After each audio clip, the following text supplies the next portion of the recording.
Una vez, en una isla llamada Zanzíbar, nació un niño con el nombre de Farrokh Bulsara. Sí, en serio, ese era su nombre real, no Freddie Mercury, aunque admito que Freddie tenía mucho más estilo. Farrokh no tardó en darse cuenta de que tenía más dientes de lo normal, algo así como 4 extras, que más tarde atribuiría a su poderosa capacidad vocal. Porque, claro, todos sabemos que la clave para cantar como un dios del rock es tener más dientes, ¿verdad? Durante su infancia en la India, Freddie, o más bien Farrokh, desarrolló un amor por la música clásica y el piano. Pero ser un prodigio del piano no era suficiente para él. No solo iba a tocar el piano, lo iba a destrozar en el escenario con todo el dramatismo que pudiera reunir. Fue así como se mudó a Londres, la ciudad donde aparentemente puede ser cualquier cosa que sueñes ser, incluso una diva del rock. Allí conoció a Brian May y Roger Taylor, quienes, sorprendentemente, no llamaban tanto la atención como un tipo con dientes extras y un sentido de la moda más llamativo que un arco iris en una tienda de disfraces. Formaron una banda llamada, atención, Smile. Sí, Smile. Afortunadamente, alguien tuvo la brillante idea de cambiarlo a Queen, porque, seamos honestos, Smile no tiene ni de lejos el mismo impacto que Queen.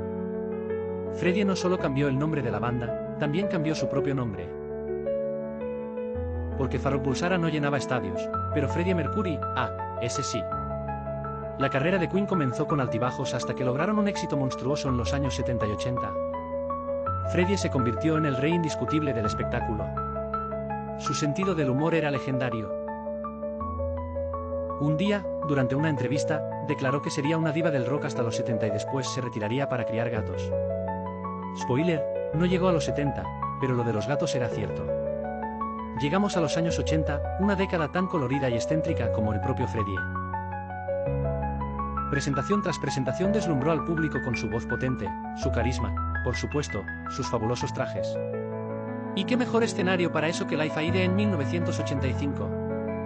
Muchos dirían que fue su momento más glorioso. Pero vayamos un poco a su vida personal, porque la vida de Freddie no era solo música, lentejuelas y bigotes perfectos. También fue un hombre que vivió su vida al máximo, rompiendo normas y barreras. Sin embargo, no todo fue un desfile de arco iris y glamour. En 1991, Freddie anunció que tenía SIDA, una noticia que sacudió al mundo. Solo un día después, falleció.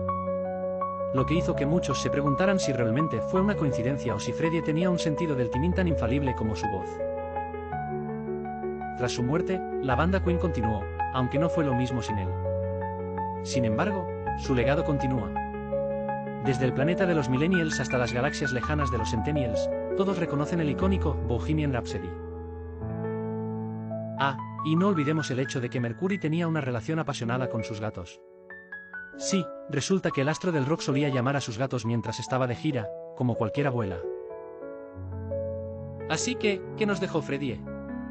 Una lección de vida, sin duda. No temas ser quien realmente eres, incluso si eso significa usar una capa, una corona y desfilar por el escenario frente a miles de personas.